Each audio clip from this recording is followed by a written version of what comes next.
Want an easy way to see if you could save money on car insurance? Geico gives you 3. Call 1-800-947-AUTO. Go online to geico.com or stop by the Geico office nearest you. 3 ways you could save 15% or more. This is the worst of the Dan Le Batard Show with the Stugotz podcast. We're going to have to keep an eye on this thumb.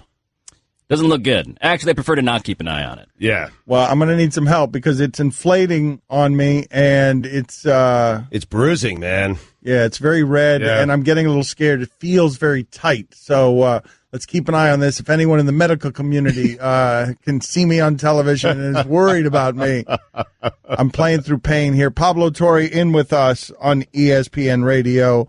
And did you see what David Stern said, Stugotz? What about marijuana? Yeah. And he thinks the NBA should just allow players to smoke marijuana? What's he doing? Enjoying retirement, maybe? But, I mean, do you not care at all about what – I mean, you groomed this guy to replace you, and you put this on his lap? Like, why would you say that publicly?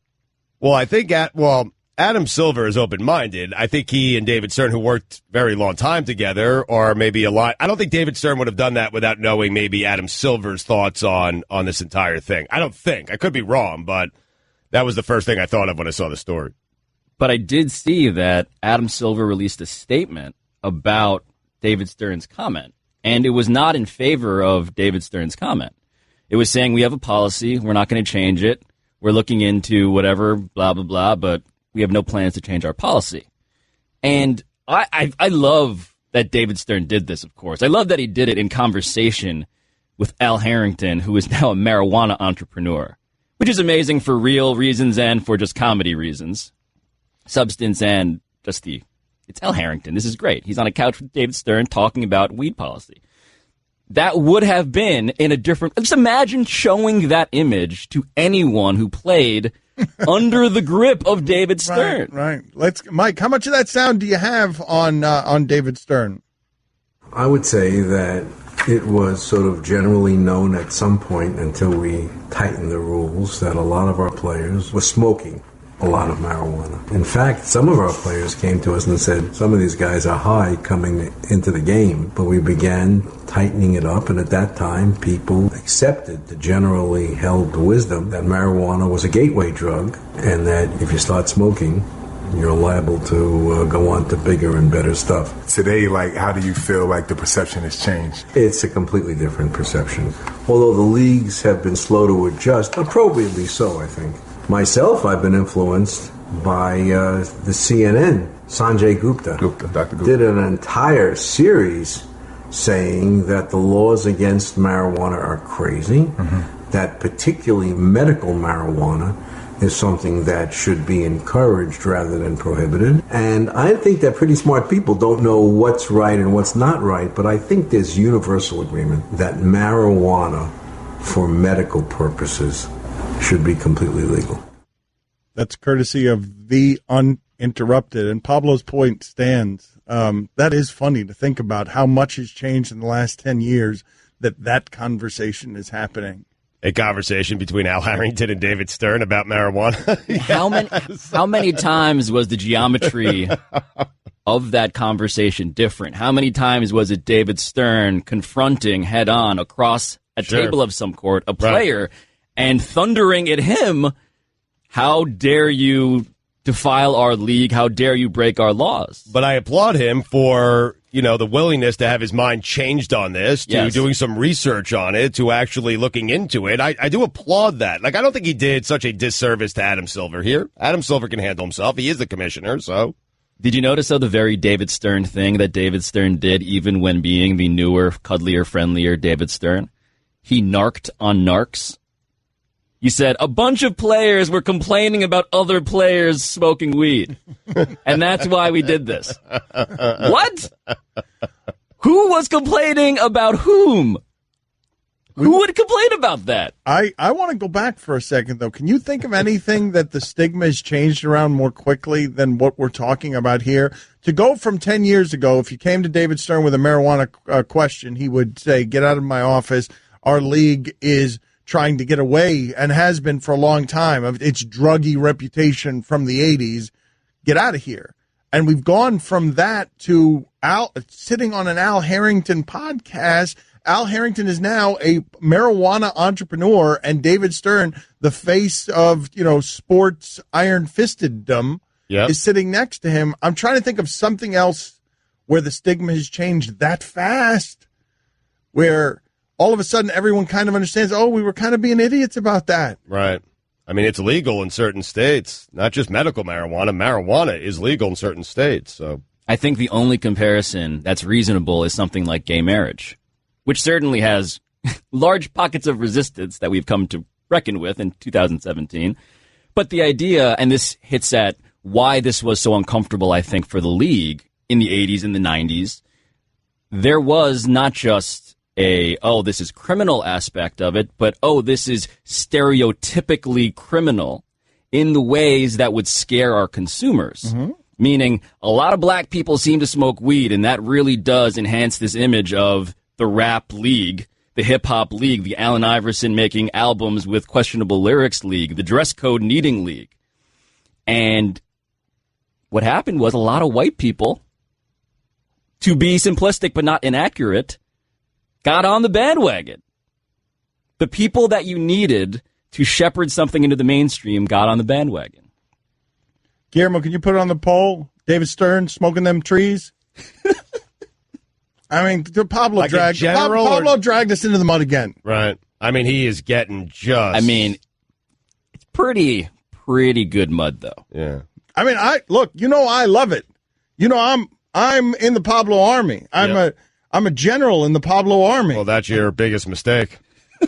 So, my army's much more fun, man. Okay. They don't use words like geometry and apply math to these situations. Mm-hmm. I mean, it's just marijuana. Mm-hmm. That's all it is. David Stern is now an advocate of marijuana. Which I love, to be clear. Like, the Pablo Army wants to be clear about its policy towards marijuana. It is embracing recreational marijuana usage and encourages people of all ages to.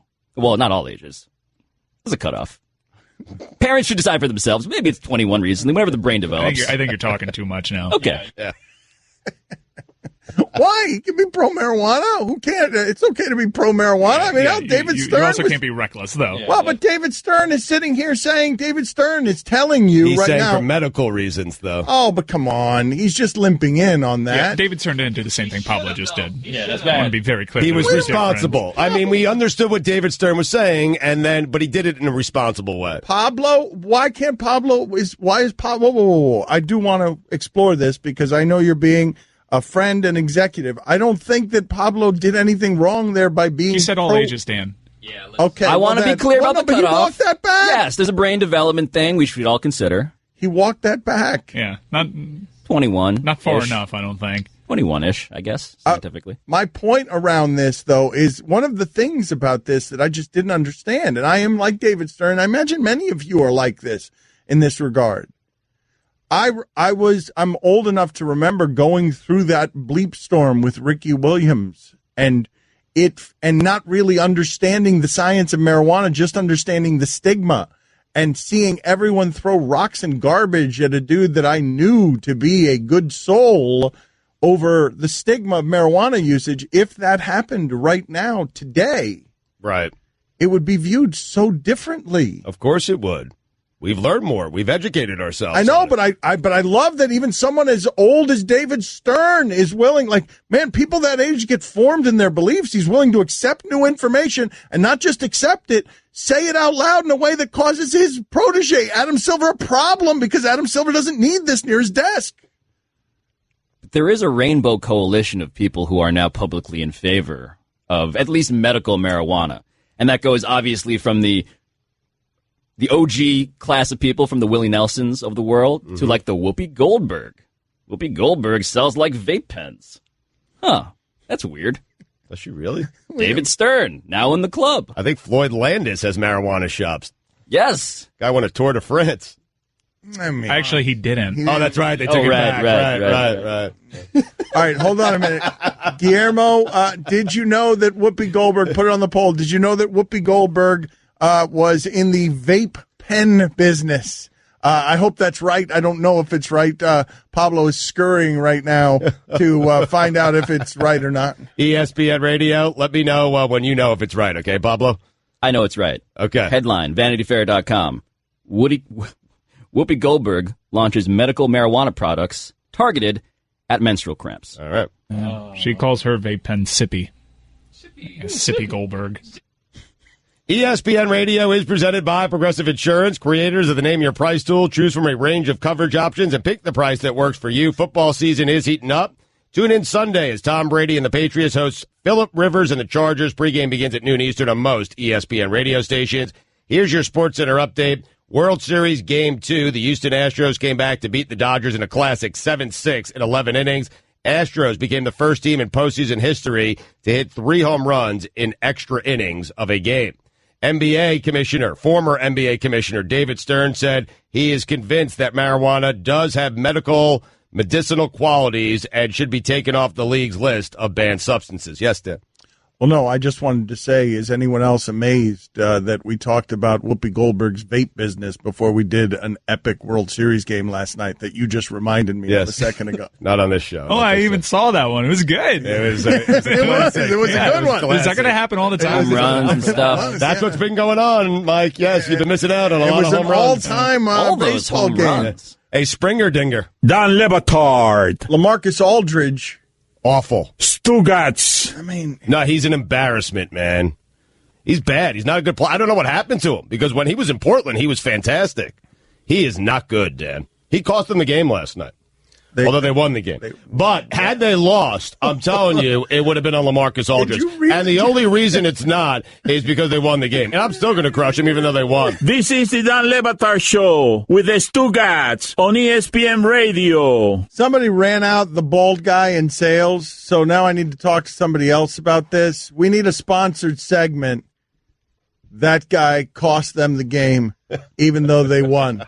And it has to be somebody in sports, like that day that Clayton Kershaw gave up 4 homers and won, 11-4 or whatever it was. Right, he cost them the game. Right, where Stugotz can come on and say, that guy cost them the game, even though they won, is brought to you by blank. Because if no one's going to take my idea and make a television show off it, then we should at least profit off of this. It's a pretty enlightened position by Stu, though. Like, that's a very process over results kind of thinking. Whatever Those guys probably should be destroyed. Yeah. Well, what I was doing was projecting out, had they lost the game, LaMarcus Aldridge would have been the guy that cost them the game. Mm-hmm. That's it. That's what I was doing. I'm not confused about what you were doing. Just wanted to make sure I was getting. I'm Pablo brings perfectly these clear. big words into it. I just need to get it back to a place where people understand. Well, That's all. speaking of fancy words, Process, that's No. really fancy. There was something Really, else guys? in there. Something else was in there. I forget what it was. I'm just being profiled at this point, but continue. okay, all right. Wow, but wait a minute. You got off easy there because usually Mike plays this sound anytime that you're Pablo-y, condescending and pretentious. You should have done it when we were talking about the Dolphins story and you said, what's the thing that you remember about the Dolphins the last 15 years? And you blurted Asian racism. That should have come with the music as well. I'd object to the verb blurt. Thought I delivered that with equal measure of eloquence and diplomacy. So speaking of words, fancy words, ESPN has gotten a mass blast. This is how we do it around here. We have been told that there's going to be a news announcement at 10:25 Eastern, but it has been embargoed. The ESPN has risen up as a dear God, dudes, destroying them. You better work on this damn jump shot. Listen. That's it. That's all you get to turn around. Penetrate to find his teammates. It's Max. No. Yeah, it can't be Max. It's only Stephen A. that we break into program. He was talking Wizards, and he's so ready to crush them at any point. I got to keep my head on a swivel anytime Wizards come up. That's fine. You keep it on a swivel. But this is the kind of show we do. We break into First Take. We all turn around.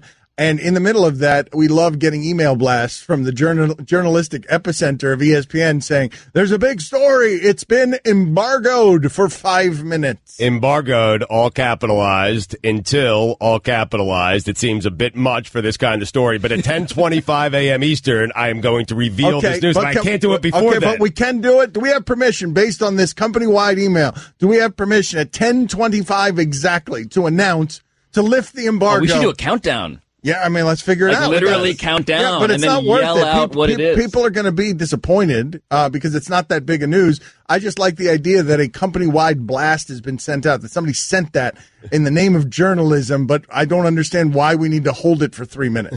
It's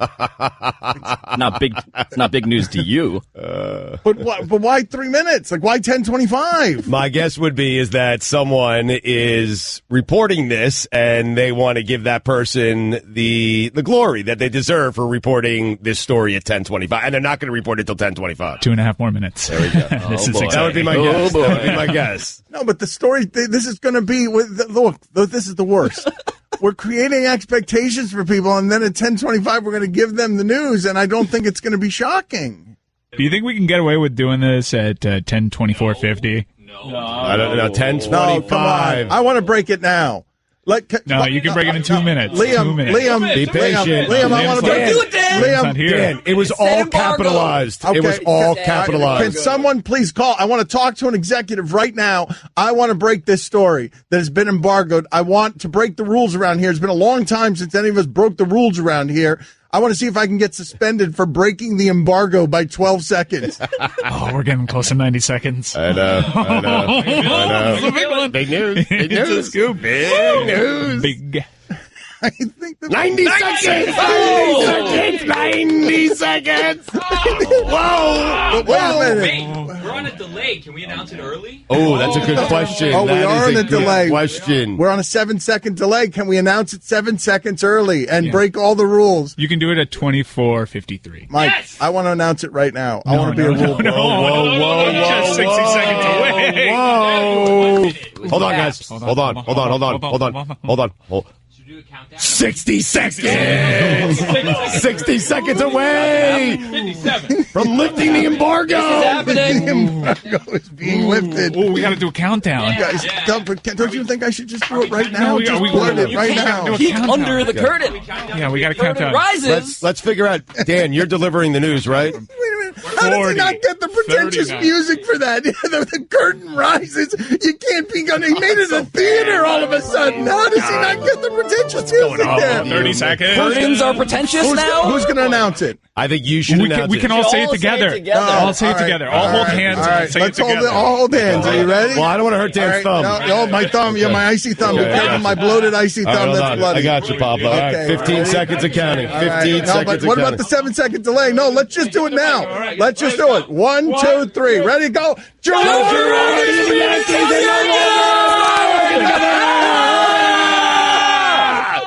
Don Batard. Jeff Van Gundy looked like the guy at the gym who pees out of the bottom of his shorts. Stugotz. Is that a wrong thing? This is the Don Batard Show with the Stugotz on ESPN Radio. I want to know at the end of the last segment, I don't know what got out on the air. I don't know what it sounded like. I know there was a frenzy. We were all holding hands. And next thing I know, we're all screaming different things. And I'm telling you what I heard there. Let me hear, if you're just joining us, Pablo Torre is in with us. Grateful for his presence. Love having him around.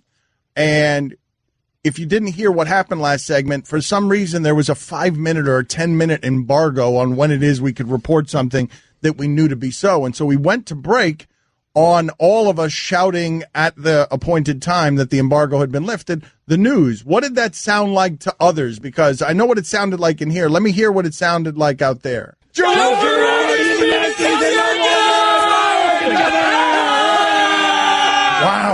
Wow. I'm telling you that I don't understand, but I heard Joe Girardi in cancer battle, and like, that's horrific. And I'm telling you, because I didn't understand anything what was being said there.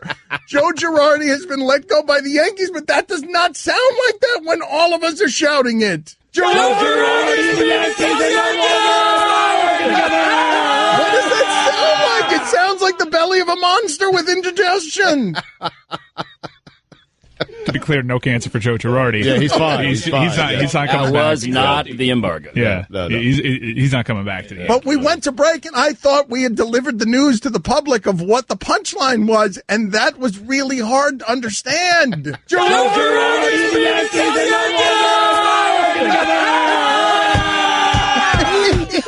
And listening back to it, I'm pretty sure Dan said something about cancer. Wait, let's listen to that again. Let's listen again. Hold on. Wait,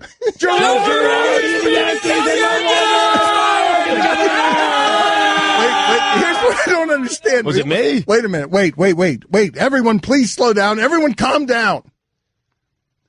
Very clearly, at the end of that, all of us were headed into war where someone was going to get slaughtered.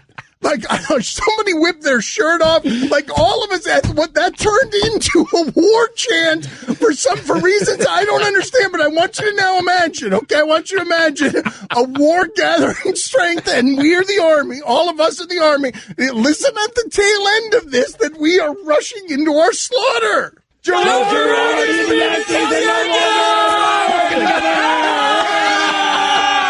What are you saying, Stugotz? I have no idea. I think I said 911 in there somewhere. What? Why was Stugotz playing a different game than the rest of us? Well, part of the problem was Chris just admitted to us he had no idea what he was supposed to yell because we had successfully embargoed the shipping container. There was only two of us that knew the news. Wait a minute. That explains quite a bit. That does explain quite a bit. Was it Guillermo? No. I just looked at Chris, and he was just standing up, screaming. He looked like someone who was just rushing on a roller coaster, clearly to his death in an inferno. Oh, man. So if you're just joining us, Joe Girardi is not returning to the New York Yankees. Breaking news. That's weird. Right? I mean, they were pretty good this year. They always overachieved with him. It is a little weird. Almost made the World Series. Yep. A game away from the World Series. Game away. Yes. Yeah, a couple of play away, right? A play away if you if you do, plays at the plate. It's odd because all the players, when they were talking about Girardi getting let go after, if they lost the wild card game or the ALDS, all the players were like rushing to his defense, and it's a good young team. So it's strange to see Girardi get let go today. And even though we were first to air with it, that goes credit to ESPN 1000's David Kaplan. Mike, people want that. They want to know if you can slow the audio down. I don't know. They want it slowed down. Fantastic production by the listeners. Hold on, Mike. If you want to slow it down, because now I have to ask you, if you go ahead and slow it down, and we will wait until the end of this break until we have that sound slowed down, and we can compare. We can ask the important sports question of the day, which is, does that sound like our entire show was headed into battle, or was the Girardi announcement, as a texter writes in, a whole lot of kamikaze pilots flying into Godzilla at the same time? I want to know what that sounds, because I picture us on the ground. Like, I do picture that as something that is making the earth rumble with under our rage. I don't picture this taking flight, but let's examine it some more.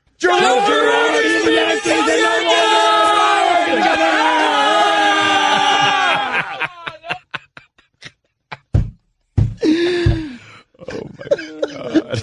Looking at Roy. Roy is pantomiming sprinting. Roy is pantomiming sprinting, which looks suspiciously like doing the Dougie. And at some point he was riding a horse for some reason. Roy was pantomiming riding a horse. All right, so what are we going to do here? I think Mike could just slow down the sound and stretch it out a little bit. Those isolated tracks. Yeah. All right, so we may have to go slower on this one. So this is just a little bit slower to see if we can pick up on anything extra. Congratulations to the Astros last night for tying the World Series 1-1 in one of the most epic games ever played. Go ahead. Maybe the best.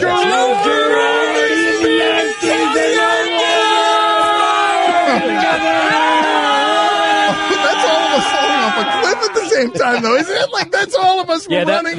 That went from defiant and brave to resigned and fading into our oblivion. Stugotz did say 911. I think I did. I'm pretty certain I did. Let's hear that again. Slow down, Bert. Somebody's alleging that Stugotz yelled Nelson Aguilar, the Eagles receiver.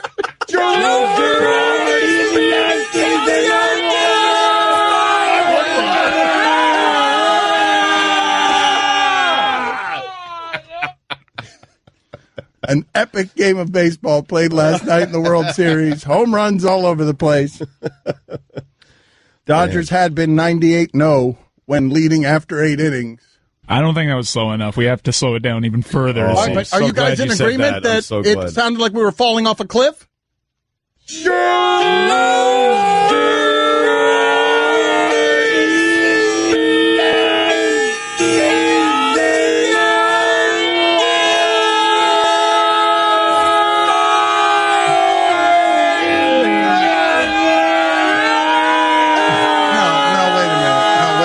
ruined it. Now it sounds like all those Jets fans in hell, and now I'm going to ask you to slow that down. Now you got to go back to the Jets fan thing. Yeah, when Mark Sanchez is coming off the field. Pablo, have you ever heard this? The halftime sound. Yeah. Oh, you've never heard this? I don't think so. The halftime sound after the butt fumble game. Oh, it's amazing. Mark Sanchez. Well, not after, at halftime. Right, halftime. Mark Sanchez, after the butt fumble, they're down, I don't know how many points at the half. They're running into the locker room. And we have said that chanting and everyone that was outside, it's one of the meanest things I've ever heard. And it sounded like what you would hear clawing, the sound clawing at the walls of hell as people nail, what is it called? Nailing and washing? No, I'm mixing it up here. Wailing and gnashing, excuse me. Wailing and gnashing. I got some short circuiting doing there. Let's.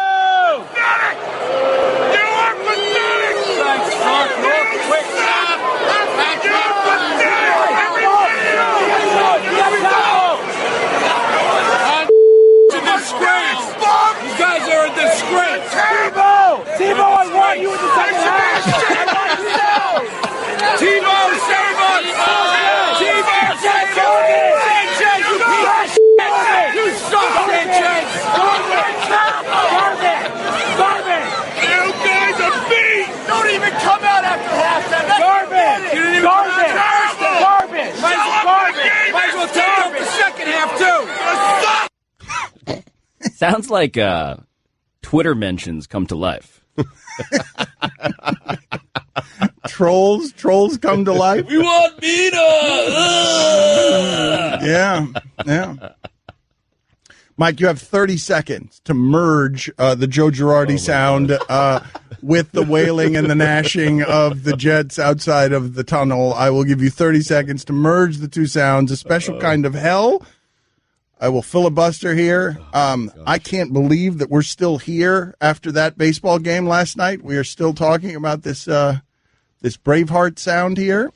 Which would you say it sounds like the most, Pablo? Would you say it sounds like kamikaze pilots flying into Godzilla, or our show headed into war? It sounds like we're flying kamikaze style into Joe Girardi.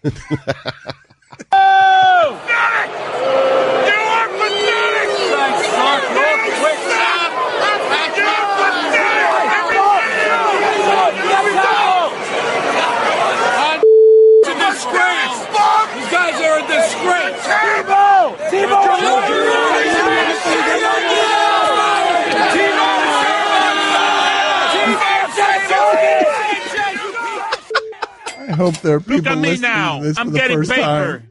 What a weird show, man. I hope Joe Girardi's household isn't tuned to ESPNU right now. Catch more of the Dan Le Batard Show with the Stugotz, 10 to 1 Eastern on ESPN Radio and ESPNU.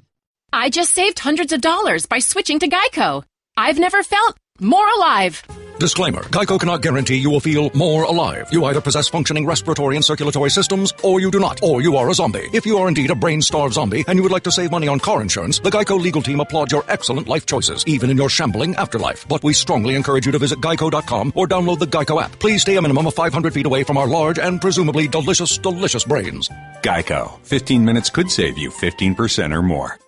Dan Le Batard. America is addicted to its technology, and it's really unhealthy. I keep having this discussion with my wife because she is on that phone nonstop. And what I have asked for our family to do moving forward is let's figure out a time where all of us put our phones away and none of us use them till the next morning. Stugotz. Yeah, but nobody wants to be with you. That just dawned on me. Thanks, Dan.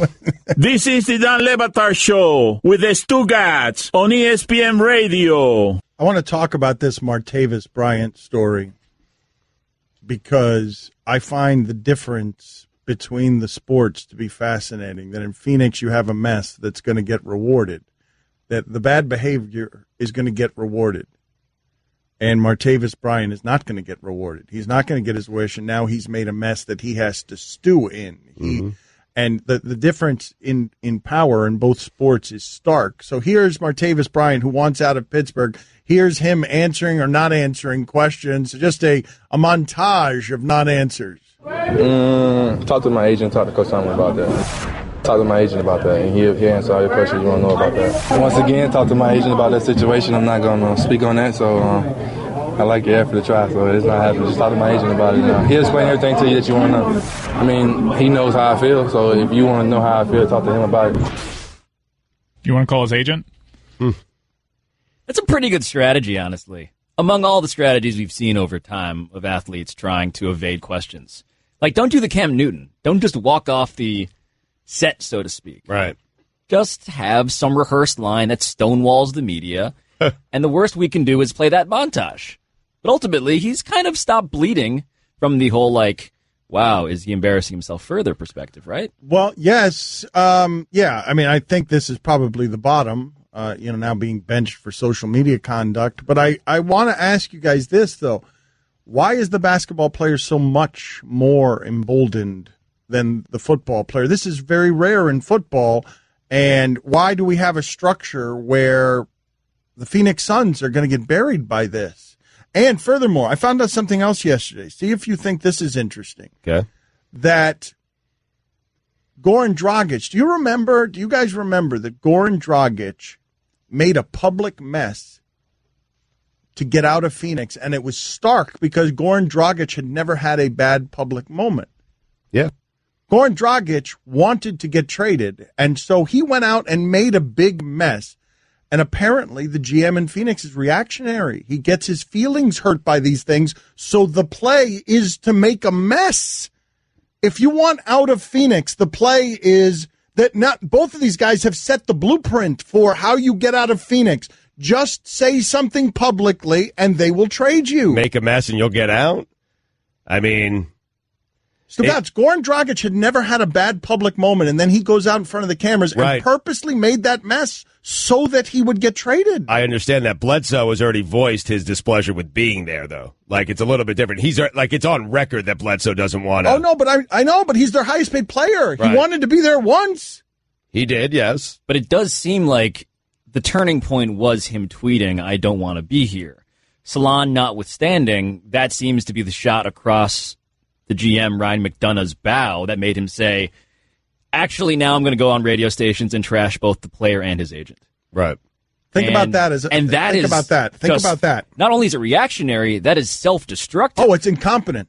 That is the opposite of how to do that job. That is the opposite way of how to do that job is getting your feelings hurt and then going and trashing the trade value of your player. Well, that's the bad part, is trashing the trade value. No, but I'm saying that is doing your job poorly. I understand that, but he's reactionary and some people are, and he shouldn't be in that position. But how would you have handled that? What would you have done? But you keep all of that in-house. But why are we putting this all on Ryan McDonough? Just because he's a general manager, he is working for an owner who Amina El-Hassan describes as very meddling and reactionary, and this is probably within that person's resume here. That's all kind of this fly by the seat of your pants, making snap judgments and all that. This leads to this kind of turmoil that you have. I mean, you got an owner who's in the locker room trying to draw plays for guys. This is Robert not Sarver's doing that. This is not normal. This is not regular. And if you're a Suns fan and you're saying to yourself, why are we always bad? Say, look around the league and ask yourself how many owners feel the need to insert themselves into everything on such a micromanaging level. Well, he's clearly Ryan McDonough at the very least. That's completely fair. Obviously, Amin has a very personal and great point about Robert Sarver being this insane owner, but. Yeah, Ryan McDonough is empowered and enabled by someone. And the idea that Ryan McDonough has his job still after the Dragic thing, which, if as Dan described, happened that way, And as poorly of a team as he's put together, a roster that he's constructed. But he's also getting played by the players. But that's like, the thing. in a way That's an immense vulnerability. It's so obvious. He's getting played by the players. Like, all you have to do to get out of Phoenix is complain. Look at how the Steelers are handling it now. The sports are different. One of the main differences is that if you're in basketball, A, you've already got your money, and your money's guaranteed, so all you're giving up is future earnings. If you're in football, your signing bonus is guaranteed right up until you stop showing up for work, and then they'll go grab money that you may have already spent. Right. Like, that's a big difference in terms of if you've already made money and all you're giving up is future paychecks to get out of Phoenix versus in Pittsburgh, you've got a $600,000 base and you're Bryant, and now they might go after your signing bonus if you stop showing up for work or keep making a mess. Right, but you have a player here in Bledsoe who was like, I kind of understand where the owner and the GM, who was just really a mouthpiece for the owner, right? He's following what, he's doing what the owner wants him to basically do. I understand them getting fed up with it. Now, it's not good for the trade value, but I understand being reactionary and upset by a guy saying, I don't want to be here, after he's already said, I don't want to be here. Like, he won't let it go. Well, that's interesting. And he's the highest paid employee they have in the team. No, but it's interesting that you would understand that of all things in sports, that you would understand the emotion. I'm saying I can see the other side of it. No, but that you would understand that, and then the next step on that would be, that is the opposite of how to do the job. Like, you're saying, I understand reactionary. You can't be reactionary in that job. You can be if your owner, who's paying you a lot of money, wants you to be reactionary to that. You can. I mean, maybe. I mean, you can, but you're going to do your job poorly. This is where the story of how Kyrie Irving got traded to the Celtics, I think, is a little bit instructive. Right? Kobe Altman comes in. Everybody knows Kyrie wants out. Kobe Altman would never admit for a second that they had less bargaining power in a trade based on the fact that Kyrie didn't want to be Look at what they got. Look, now, I understand that Kyrie's a better player, but look at what they got when everyone knew that he had to be traded. Just the state of denial. Like, why isn't that the default? Why are you indulging and being played by Eric Bledsoe? That just seems pretty transparent. Come on, Mike. Go ahead. I got my eyes on Stephen A. because they're talking about weed. I know. All right, well, let's see. Well, let's just go ahead. Go ahead and do it. Just go ahead and do it. Careful. But that doesn't mean that you say they can't drink alcohol on their own time, particularly a league that is in bed with companies that peddle alcoholic beverages. It is absurd if that's the standard that, especially once marijuana is legalized, making a lot of to set there if was the a bar is muffled alcohol, chortle. Marijuana passes that threshold. Now he's shaking his head side to side, disagreeing with everything Max peer-reviewed is saying. study ever done will tell you alcohol is worse societally, and for the individual is certainly is no better than weed. In fact, it's basically worse, according to every study ever done. So the fact that David Stern, studies. Have you been inside a locker room? Have you been courtside and seen some of these dudes? I'm telling you right now, Max. Here's what I'm telling you. Well, whatever. Here's what I'm telling you as a fact. Trust me when I tell you this. If you can do it recreationally without any repercussions, they will show up to the game that way. Some will, and they should be penalized on a case-by-case basis. What do you mean penalized? What's shocking to me is David. If you're just joining us, we are live watching First Take. If it could, then that is a bad thing. You should be benched or not play that who game. snorted? What happened? Was there a horse on the set? David Stern. There was a name. Someone named. Is sitting here saying that Sanjay Gupta's CNN report opened his eyes about medical marijuana and recreational marijuana. His shoulders are twitching. That's absurd. It's not great for radio, but his face is telling a story. His face is trying to exit the back of his head. Shaking his head. No. Gurgling. We should stick with this, right? Because something's going to happen. Till the end of time. Till we all perish and fall to our grave. Stop it, you with this nonsense. Government propaganda. I'm talking reality. I'm talking about dudes showing up to the game. No. I've seen it. Talking reality. Max, finish your thought. Then we're going to take a quick break and get back to it.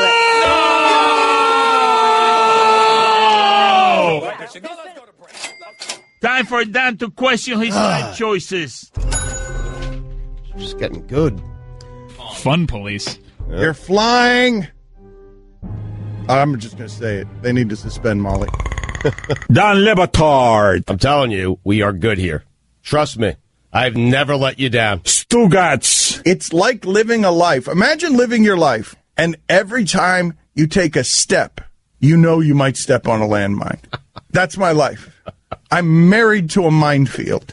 And he doesn't know that he's a minefield. It's just like, trust me, Dan, we got this, while cleaning the chocolate out of his teeth with his tongue. This is the Dan Le Batard Show with the Stugotz on ESPN Radio. Texter writes in, I'm confused at how Dan mocks gas bags and yet loves Stephen A. Is he doing it satirically? You don't get the show. I want to ask you a serious question here, Pablo. At what age, we asked this, you weren't around here, we had this conversation a couple of weeks ago about Mike Ditka. What is the age where you're going to grandfather someone in on, hey, you're allowed to be from another time? I understand that that's not appropriate. That's not how we do it anymore, but this is an old person in a wheelchair. And so I'm just wondering, Herbert Walker Bush in a wheelchair, 93 years old. I'm wondering, what is the age? Because I thought we had decided 91 was the age last week, that we were going to give a pass in the modern age. I thought we made a decision as a group. 91, if you're on the other side of 91, look, don't do that, Grandpa, but, we're not going to make you lose your job or it's just Grandpa, right. 91 was the age we decided. No, but maybe, variables changed a little bit. I know, but maybe Pablo doesn't agree. Maybe doesn't. Is there an age where you're willing to allow someone a wider berth on, okay, he says the wrong thing. He is not, or he or she is not someone who has learned, and at this age, I don't expect them to learn. Now, the president of the United States or a former president of the United States, I don't think this is happening to the average 93-year-old celebrity, although maybe it would to Clint Eastwood. Well, let's not be so hasty. I do think there is a reasonable point at which age and dementia begin to converge. Just like general loss of mental faculties. And in those cases, I am sympathetic and am open to hearing cases for why they should be treated differently. But I also worry that there are some pretty lucid 92-year-olds who are like, oh, wait a minute. I get this diplomatic immunity. I can park wherever I want. I can't really be arrested. Like every hour of my life is the purge? Really? I don't know if I'm willing to give that benefit of the doubt to anyone. Okay, very good. Not shocking that you would have that take. I'm not saying you're wrong, but it's like, I like how Stugotz is investing in his 90-year-old self. Yes, I am. What's happening right now? Yes, I mean, there's not an age where even if you're lucid, you're not going to change your ways. Like you just stop caring about certain things. All right. But can I just paint the portrait for you? Okay, of a former president of the United States in a wheelchair with his wife, Barbara Bush, who has been old for her entire life. Okay, she's nearby. She's Bill Snyder. She's the female Bill Snyder. She was old when he was actually president. She's been old. Yes. She is standing nearby, and the former president of the United States is having a statement where he's apologizing in the present and in the past for saying that his favorite magician is David Copperfield, and then he grabs women. Now, the grabbing of women's not okay, obviously. And I need to preface all of this by saying you need to understand that as men, we don't understand what it's like very often in America and other countries to feel like prey. Yes. To feel like you're prey. So that's a very serious issue. I'm just saying that the visuals on this are kind of amazing. And what? No, I mean, movies, right? Like the Johnny Knoxville movie where he dressed up as an old guy and like did all these things. That was based on this premise, which is you can get away with so much more if everyone thinks you're a doddering old man. That was a movie. I forget what it's called. Old Dirty Grandpa or something. I just feel like 93. Was that Robert De Niro movie? I can't. The two are so similar. One was a young man dressed as an old man, and then it was just Robert De Niro. Being a young person doing a job at a magazine.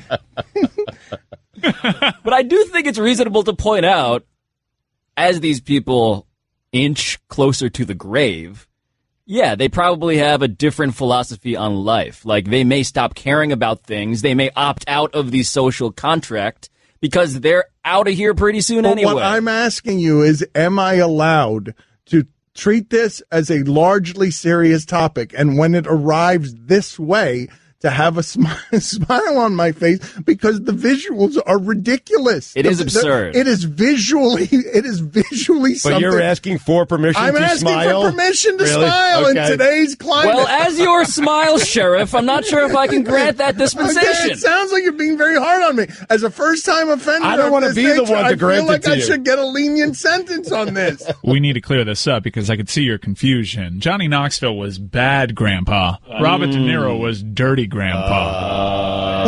But here's what I'm saying. I feel like grandfathered in. Once you're a great grandfather, if not like Brett Favre is already.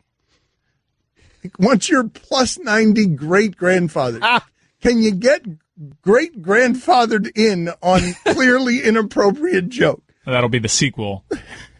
That or Dirtier Grandpa. We'll talk about an amazing World Series game next. Don Batard. When's the last time you were that angry or passionate about something? Never. Ever. Never seen Dan. Never in my life. I've never cared about anything or anyone the way that he cares about it not being the United States of Tortorella. Stugotz. He has to be taking all kinds of pills, right? No.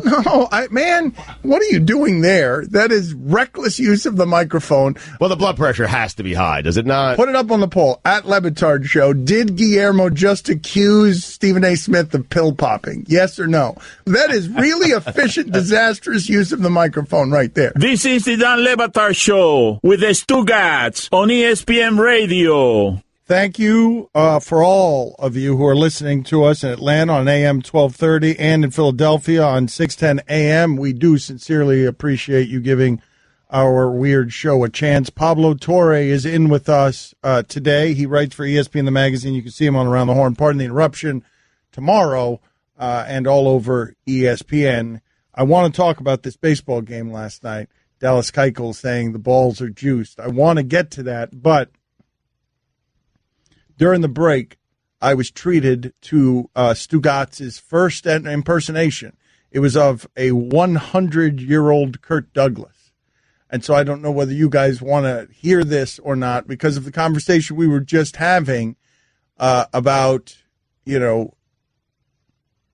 the idea of a 93-year-old former president doing Copperfield jokes. Guys, do we want to hear this? No, man. I think that's a good idea. What do you think, Pablo? Is it something? Is it something weighing that the possibility of something bad No, happening? it could be bad, but I got an impersonation of Kirk Douglas. First of all, Guillermo, put it on the poll. Did you know that 100-year-old Kirk Douglas was still with us? I think he's the oldest famous person. Right. Is he?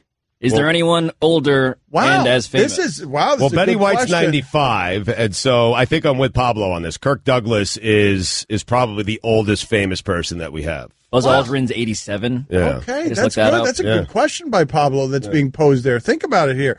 Do we have does America have an older famous person? Because we're not doing the world. America have an older famous person than Kirk Douglas. It depends. Do you think Greg Cody's very famous outside of Miami, or is that just a regional thing? So you don't want to hear the Stugotz impersonation? It's very short, and it's sort of out of the side Well, of what his we were mouth. discussing was, what Dan was making the point at what age you arrive at where you could say whatever you want and people won't get mad at you. Okay, but we're not talking about, I guess I should make the clarification, we're not even talking about just saying what you want. We are talking about sexual harassment. So we were talking last week about the idea that you give some diplomatic immunity to 91-year-olds if they say the wrong thing. But now we're talking about, man, I'm telling you something here. The wheelchair is what changes it. It does put him in a position of visible vulnerability. It's hard to see him as threatening. About to go full horizontal forever. Yes. That doesn't mean he doesn't have power, and it doesn't mean he can't abuse that power, but he doesn't look in any way threatening, like he could exert his will on anybody. So it makes the idea that it makes him less threatening helps him here. Regardless, we decided during the break that 100-year-old Kirk Douglas would be more threatening in that regard because of Stugotz's impersonation. what's the big to do about Weinstein? That's the way Hollywood's always been, and it's the way it's always going to be. Yeah, see, that's more threatening. Yeah, I think we were right. Yeah, I think you were right. Oh, you were right about not hearing the impersonation? Yeah, it wasn't okay, funny. all right. I was afraid of something else, but that just ended up being bad. Okay, all right, very good. Why? I mean, I am a little offended that Kirk Douglas is bad. That's the way it's always going to be. All right, you kind of ran out of gas there. I'm a luminary. Now you just sound like you. That's true. You sound you. So last night's game, what do you make of the changes in baseball that make it so that everyone's hitting solo shots, that everyone's swinging for a home run every time? How'd we arrive here?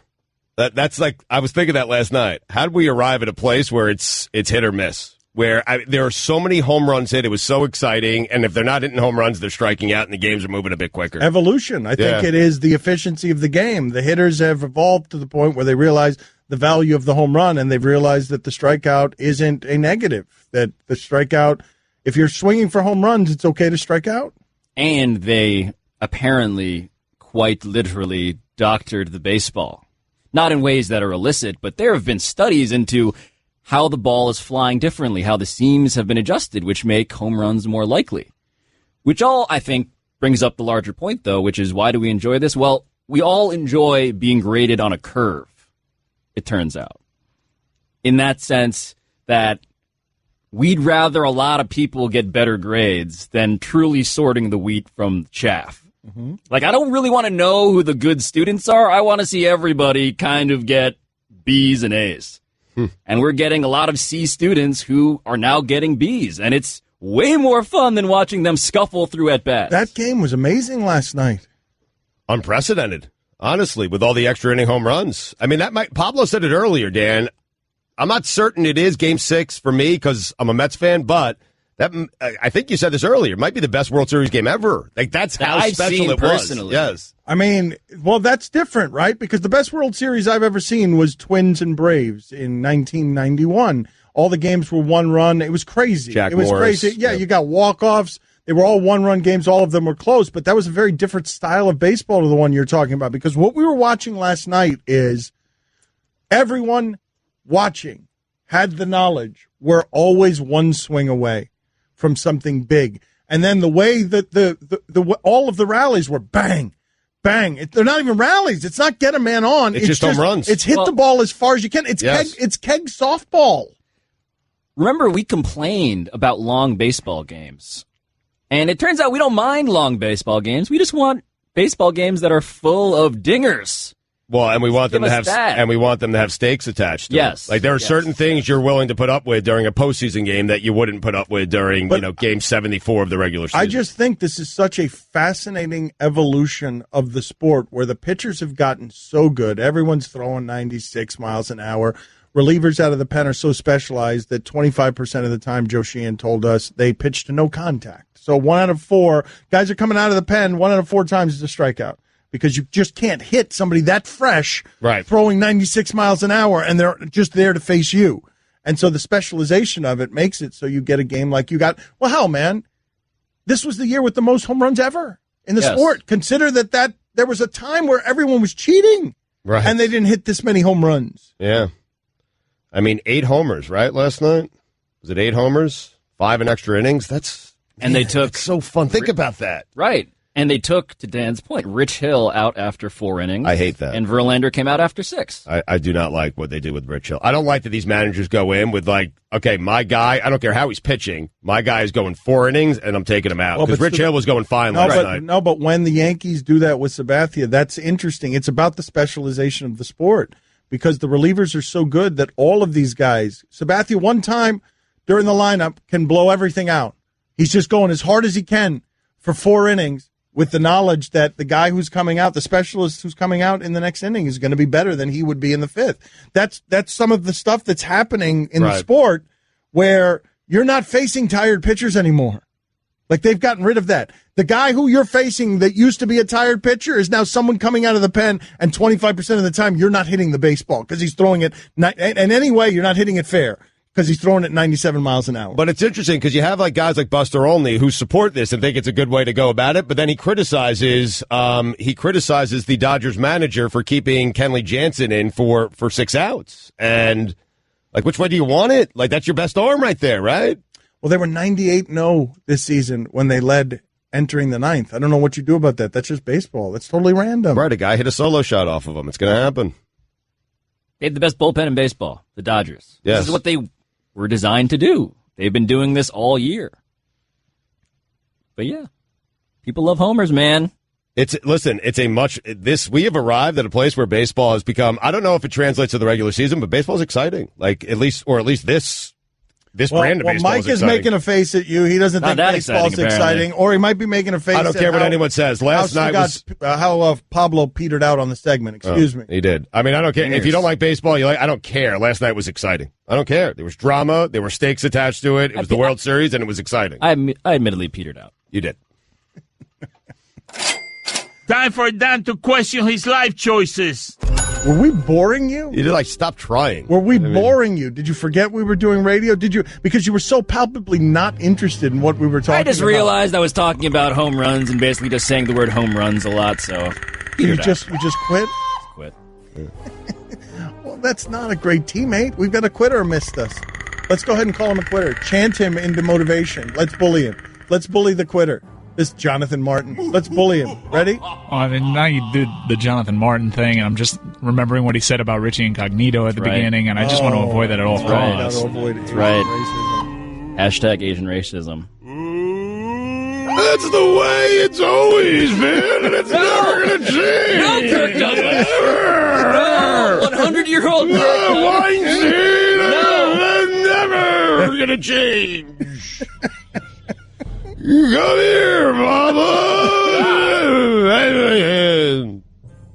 What happened? Why did you peter out? If anyone should be saying 911, it is Stugotz's impression of Kirk Douglas. If you're a business owner, you know hooked up to a respirator, man. You know Kirk Douglas is?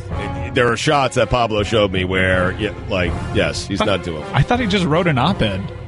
If you're a business owner, you know how important. Don't forget, you can hear more of my sons Dan and Stu weekdays starting at 10 Eastern on ESPN Radio and ESPNU. Dan Le Batard. Dice Clay was the biggest comedian in America at one point, selling out arenas.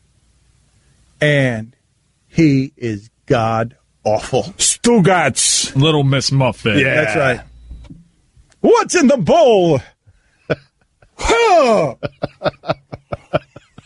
Funny. You remember the smoking of the cigarette? Oh, yeah, the smoking of the cigarette. Little Miss Muffet, cigarette behind my head. Yeah.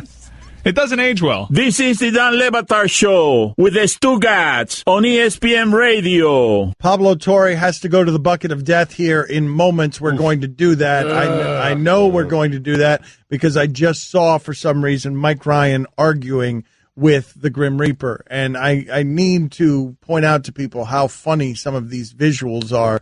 Why were you yelling at the Grim Reaper? I don't understand us not having, I don't know why we couldn't get a more confident Grim Reaper. After all these years, has no idea where to stand when going into that studio. It's a problem every time. She's either blocking a shot or hitting her head on a television. Its head. Not unlike Phil Dunphy in Modern Family, always falling on the same step. We need to correct the behavior. All right. Is it anywhere? Can it hear us right now? It is.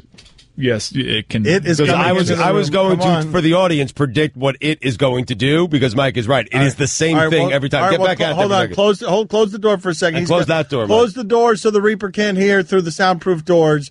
Because Stugotz is going to predict what's going to happen here with the Grim Reaper. So it is going to walk in and stand in front of the camera to the right of Dan Le Batard, okay? To the camera to the right, okay? Going to stand in front of it. Dan's going to get upset and then ask the it to move over, at which point it will hit its head on the television set. No, that's happened like 10 times. I don't believe it's going to happen this time. Yeah. All right, let's go ahead and do this right now. All right, let's go, Grim Reaper. Come on in here. I get how Kirk Douglas is 100 years old. I mean, the Grim Reaper is the one who was intimidated by Kirk Douglas. That's correct. Here comes the Grim Reaper, confident as ever. Yeah.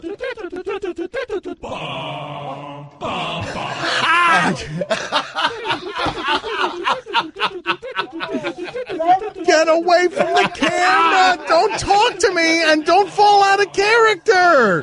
Don't talk to me! You're blocking the camera. All right, so do you have trouble seeing through the mask? Is that what the problem We is? are bullying death. Okay, we are just bullying death. All right, so this is the way this works. Pablo reaches into the bucket of death brought in here by the Reaper, and whatever he selects will be his fate for the weekend, unless the first time double death is immediate. He gets to put it back if it is not something to his liking, unless it is double death. That is correct. Did the Reaper bring a glove in for the Reaper's going back? The Reaper's going to leave again. The Reaper is. I didn't predict that. The Reaper is more incompetent than the Phoenix Suns management, man. It's unbelievable. The Reaper's competent in everything else the Reaper does around here. The Reaper is not competent at this. You're blocking the camera again, Reaper. Again, you're blocking the camera, Reaper. Don't talk to us, Reaper. Stay in character.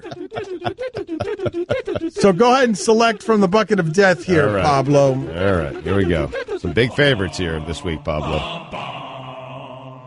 The purple helmet. The Vikings. They're in London against the Cleveland Browns. They're minus 9.5, Pablo. Yeah, so you're a 9.5 You got to point keep favorite. that one. I'm going to keep this. Yes. That's pretty good. That's I'm pretty gonna keep good. this. Yeah, it doesn't get a lot better than that. That's pretty good right there. Draw. See, that segment should be 30 seconds long. I mean, unbelievable. The Reaper, I don't understand how the Reaper is so bad at this. And we're turning into a situation where it feels like we're bullying the Reaper. Yeah. And that's not okay. But you're right. Like the Reaper But it's more okay because the Reaper's genderless. Yeah. The Reaper might be the most competent person on this show, involved with this show. Competent. That's what I said. Yeah, not confident. Wait, we're talking about the Reaper, or are we talking about Death can't, not the Reaper? Yeah, Death can't really go to HR. Mm-hmm. Yeah. Steve Martin movie? Oh, that was Death Becomes Her. No, Steve Martin was not in that. Wait a minute. What are you doing? Death Becomes Her that's a fine. That's Meryl Streep, isn't it? Yeah, Meryl Streep, Goldie Hawn, Bruce Willis. Nice little dark but wait a minute, comedy. That really should have been internal monologue. Hold on. Well, not only should it have been internal monologue, I want to point out that Pablo thought that Death Becomes Her. He thought that the name of the movie was Death Goes to HR. That's a thing that just happened now. Starring Steve Martin. When you put it like that, it sounds like that was a terrible sequence of events. Death Goes to HR. What do you do? The first question on Highly Questionable today is, did the Dodgers choke? I mean, well, did they? I mean, they did. It's obvious. Let me tell you something. I did not like this Rich Hill decision. It was terrible. I'm telling you. I do not get. You want to go in and say, Rich Hill, get us through 4 innings? You have to adjust on the fly there, and you have to say, you know what? Rich Hill is pitching very, very well. I'm keeping him in the game. You have to. Sorry. To have a set amount of innings before the game starts, to me, is absurd. And yes, to answer your question and to answer your show's question, they did choke. Well, hold on. Big choke job. Okay. I attacking the first one first. Why is Kirk Douglas here again? Choking. He hates the modern reliever, obviously. Yes. Well, but he wants the starters to go nuts. That's the way it's always been, guys. We're going. We could stop going to that. Okay, go. Yeah, we should have stopped 3 times. It hurt my voice. I don't understand. It's killing me. And come on, I don't understand how the 2 questions off of that game could be. I just offered Stugotz the question. I'm mad at the producers of our television show for making it, did the Dodgers choke? Mm-hmm. But off of that game, a celebration of sports, it's not merely that the producers asked that question. It's that you followed around and said, not only did they choke, I also want to go from that game to questioning the manager's 4th inning decision. I just don't like it, man. What do you want from me? Off of that game, dude? You have to. Why? It would be lazy to just criticize one of the moves in extra innings, or that game was lost when he pulled Rich Hill. I mean, Dan, Rich Hill is at 60 pitches. He's 4 innings in. He's given up 3 hits, a run, and struck out 7. I mean, what's the point? What's the point? Oh, we got the best bullpen in baseball. Let your starter throw a little bit once in a while. How about that? How old is Rich Hill? He's in his 40s. What are we saving his arm for? That's what I said. I'm fairly certain he's a 47-year-old man. He's 37. Close enough. Mm-hmm. Dave Roberts hates Rich Hill, right? Because he cost him a no-hitter also. And that's the other point. Right, he cost him a no-hitter because he was saving him for the postseason. Then he gets to the postseason and throws him 4 innings. Make up your mind, Roberts. Again, one of the most artist. Epic baseball... One of the most epic baseball games ever made. Your chief contribution from this, and we're getting recycled leftovers, by the way, because I heard this already on Mike and Mike when he was on this morning. I didn't want They it. actually asked him the question. Mike, they asked him the question, what was the most interesting thing from the game last night? And that's what he chose. He chose Rich Hill yanked in the 4th. It's interesting to me that these managers go in with a set agenda on how many innings a guy's going to pitch. How about go by feel? How's that sound? The guy's a starting pitcher. He's not a guy you didn't sign him to go 4 innings. You just signed him to go 8. Bullpen was 98-0. Yeah. How'd it work out last night? Huh? 98-0. They were due. Actually, they were due. Okay. They were due to blow one, and All they right. did. So, Right. There you go. Choked. Looked to me like they could have used an extra inning or two before they got to that bullpen. Exactly. Because that's when the wheels fell off. Yep. And then Brandon Morrow, who's been maybe the best guy out of that bullpen. Perhaps. He gave 1 out. I mean, 1 hit, and they took him out and went to Jansen for the 6-out save. I mean, Jansen's been kind of great all season. Yeah. Isn't he the best reliever in baseball? How'd he do last night? I'll tell you how. Wow, that was a bad segment. I disagree. That was Stugotz in prime peacocking form. Don Batard. They've been around since 1896. Oh, get out your wallet. That's why I was getting the money ready. Stugotz. I don't think Stugotz should be fined for that. Great, money back in the pocket. This is the Don Batard Show with the Stugotz on ESPN Radio. Pablo Torre in with us today. Our thanks to him for coming in from New York, ESPN, the magazine, Around the Horn, pardon the interruption, and soon coming to his own television show with Bomani Jones. We have said before that Ben Roethlisberger looks like a 4-year-old trying to draw a person. Do you agree that Lonzo Ball, a texter is sending this in here, does Lonzo Ball look like a child's poor drawing of Drake? Yeah, it's an internet meme, not original. Okay, I didn't know that. I had not seen it. I'm sorry. You were so hurt by that. Well, you know, you hate that. He hates in the that, modern right. age, this happens very quickly. All of a sudden, you're the guy who gets late to the joke. And there's great shame in it. There I was. Mike Ryan tried to protect me, saying, look, people have known that for a long time, Dan. Yeah. And How late am I? How many months? How many weeks? A couple months on that. And just so you know, that Preseason. shark that's swimming through the streets of Puerto Rico and Houston and South Florida, it's not real. What else do I need to look out for? What else is there? Give me the whole list of things that I have to look out for so that I know not to get fooled. If you see at a darn Schefter, but the R is right next to the N, making it look like it's at Adam Schefter, you have to be very discerning when it comes to this. It's not Adam. It's a darn.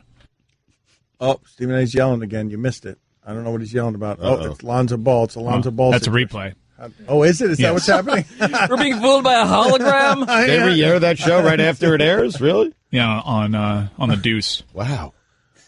Did you guys see any of the Lakers-Wizards game last night? I did. I got to tell you, I'm paying special attention to the Lakers because I'm trying to figure out where LeBron's going to go next. And I told you this before the season.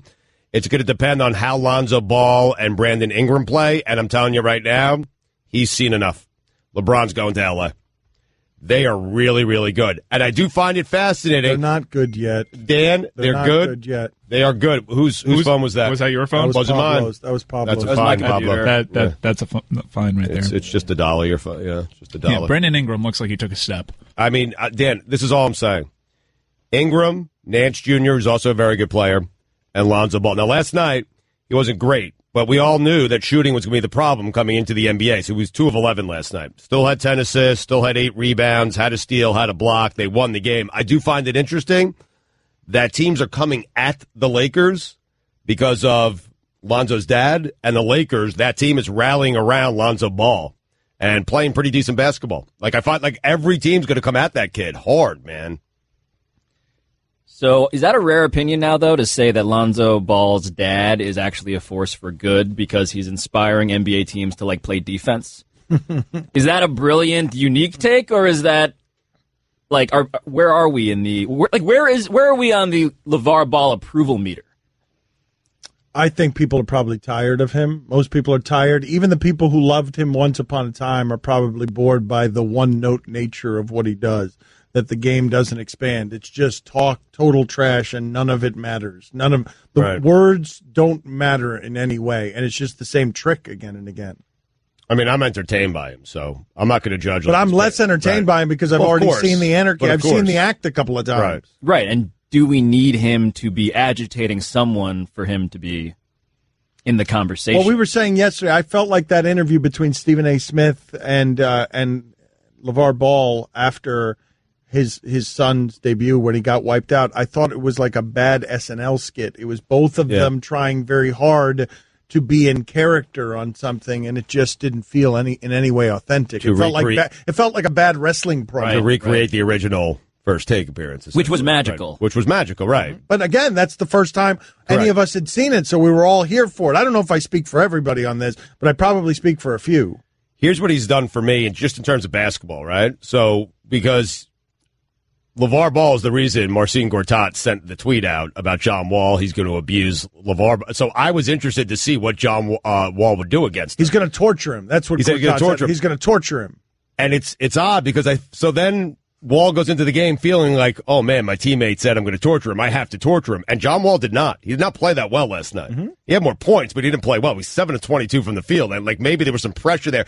I don't know. It's in a weird way, he's made Laker games interesting to me because I'm seeing what the other team's going to do to his son. How about this? I mean, Stugotz is watching Lakers-Wizards. That's LeVar Ball. That's the LeVar Ball effect on a night when the great World Series game is happening and is running opposite it. Those things were happening at the same time, and Stugotz is checking in on Lakers-Wizards. I do think the having stuff on the line element of it is true. Like, oh, these guys, there are stakes. Shame is at stake here, which is always a great ingredient for wanting to watch anything. What I think, though, is maybe LeVar Ball needs to, like, pick bigger targets. Like, John Wall isn't, like, he's a big name. Well, he didn't choose that target, though. But even beyond players, I mean, like, LeVar Ball, if he wanted to get to the next phase of his media cycle, should be trying to pick a fight with, like, the NCAA. Like, explicitly, and the NBA, and, like, the leagues, the businesses. Like, oh, you have a sneaker scandal. That's interesting. You guys are conflicted. That's interesting. Well, I happen to be the one honest man who's upfront about my business and what I do. I am the clean one. That's funny. It's a good point. You can trust your kids with me, but not with these coaches. Like, he needs to pick fights with coaches, like the institutions in sports. And he's not done that yet, and I wonder if that's a thing that is too dangerous or whether that's on the horizon. I don't think there's another level to this game. This is just playground. That's sad. It's playground trash talk, and I think this is all he's got. I don't think there is, really? I don't think there's. He's got another kid who's going to go to UCLA. He already has him in a Lamborghini, I believe. Right, but you think that the next evolution of this is him going to be fighting with the coaches? I could see him fighting with the businesses. I could see that. Like, if his business wants to truly differentiate itself, he should be attacking other businesses and not just sneaker companies. You know. Oh, Punch Up, sure. Right, Punch Up, yes. Punch Up everywhere. We never talked about that hilarious bait and switch that they pulled on everybody who bought the Zo2s. The design changing radically. For those who liked the first edition of the Lonzo Ball shoe and were excited to support this venture, guess what? You're not getting that shoe anymore. You're getting a remix. This is why, though, he doesn't get to be a businessman genius. Like, he is stumbling his way through some of this stuff. There's Amin Elhassan on SportsCenter right now, and he does look like something out of Harlem Nights. Roaring 20s, man. What did I tell you? Unrecognizable. The Roaring 20s. I fully expect him to ask someone to get him something stat. Stat or make it snappy? Make it snappy is also good. Yes, another good expression. I don't understand. Why does Amin look about 30 years older than Amin is? He looks like Lou Bega. He does look like Lou Bega. I like the look. All right. It's the mustache. Okay, put it on the poll. Lou Bega, for those of you who don't know. Lou Bega. That's a fine, Dan. What? Lou Bega. Bega. B as in boy. Yeah. You guys. I mean, that is honestly, Stugotz called him a Lou Gehrig for the last 10 years. That's not my fine system, though, man. And you're blaming him right now, so that's another fine for you. That's another, because that's a universal fine when you lash out at others and blame them for your mistakes. That's not a universal fine. That's only a you fine. I think Mike put that into effect yesterday, except for everyone except for himself. Lou Bega, of course, singer, songwriter extraordinaire, Mambo number 5. We were hoping that you were going to say another number. Yeah, I was hoping Mambo number 4. You should have taken that. I should have gone to break on that. All right, let me try it again. Ready? No, I'm going to try it again. Closed. Lou Bega, of course, singer, songwriter extraordinaire, author of Mambo number 5. Oh, I did it wrong again. Don Batard. Lemmy from Motorhead with us. What's going on with you these days? Not much, we just finished the European tour, and we're going out in America, and then we're going out in Europe again. Stugotz. And what are those crowds like? Clouds. This is the Don Batard Show with the Stugotz on ESPN Radio. Mike, what were you saying earlier about Massachusetts doesn't want to be part of its time zone anymore? This is fascinating to me. Massachusetts is considering leaving the Eastern time zone. Is there some sort of coalition that we could say, don't go? Are they allowed to just do that? I'm not sure. Where would they go? Like, what are they doing? They go to the Atlantic time zone, which I think is an hour ahead of the Eastern time zone. Okay, good riddance. Good riddance. What's in the Atlantic time zone? What is the Atlantic I think certain countries in South America and the Bahamas. What is that? Why are they doing that? Apparently so they can get more sunlight. What? It does get darker earlier in the Northeast. This is a fact. I thought I heard one time that time zones, at least in the U.S., were shaped by, cow sleeping habits and agriculture calendars and such. Is that a thing anyone else has heard? I know daylight savings time is about farmers. Pablo, that's something I've heard, Pablo. Just play sure. the music on him. I mean, what is that? Anything? What? I thought we were sitting around this table trying to solve a mystery. Play his You guys are just shamming my attempt music. to help. Okay. No, in fact, go ahead and just tell us more about this theory that you know about that none of us know about. Play the music throughout it, please. The condescending music that announces Pablo as being Pablo. Quickly, if you want more sunlight, just wake up earlier. What I don't understand is why you guys are trying to shame me for noting the influence of agriculture, farming on how we live our lives. But I believe that's in just the most fundamental ways. If this theory is true, which I don't know if it is. But I believe that's just for daylight savings time, not for time zones. I mean, that's it. You petered out. I'm not petering out. I thought we were trying to get to the bottom of this. I have to see. The rumblings that Maine has already made their decision. What? As to where they're playing this season. Wait, what? Maine is leaving? We may or may not have lost Maine. Maine is leaving. We may have lost Maine. What will we do? I'm kind of excited for the possibility. Look, we operate in sports, right? Right. It'd be cool to have Celtics games start at 6 o'clock as opposed to 7 p.m. It's not entirely unprecedented. I think that Chavez has Venezuela 30 minutes off, or had them 30 minutes off, at least for a time. Hold on a second. I think we're bypassing. Did Mike just announce that Maine has seceded from the time zone? I didn't know. Did you know that people can just up and do this? Are you telling me it's not 12:35 Eastern in Maine right now? Well, that's what I feel like. Is that what someone is telling me right now? No, not officially, but the ball is rolling, folks. Okay, on Maine. So Maine, but who approves that? Uh-oh. I think we're also losing New Hampshire. What? What is happening? What about Connecticut? What's going on? Connecticut on the fence still. All boy. No official word from Connecticut. Okay. Who decides this? That's such an I don't know. question. Is there a time council? Is it a governmental department? It's Moore's Day. Oh, no. No, terrible joke. So bad. Man, so bad. So bad. What would have been a good joke there? What would have been good? What would have been a good time-related joke? Oh, I feel great shame.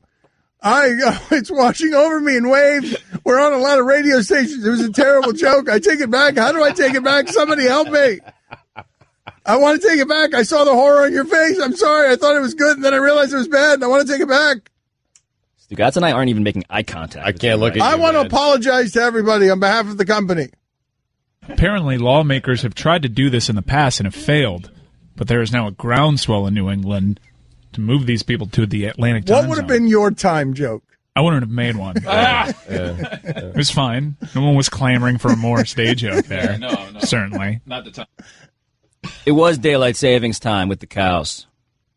Great. They had a powerful lobby. Farmers did. So we never had a peacetime daylight savings time until 1966. So it's 1:30 in Maine. Our show's been over for a half hour there. Confusing. I think you're talking about time travel. I don't understand what's going on here. Maine has not yet enacted any of these things. Maine appears to be more gung-ho about all of this. So I just Googled who invented time zones.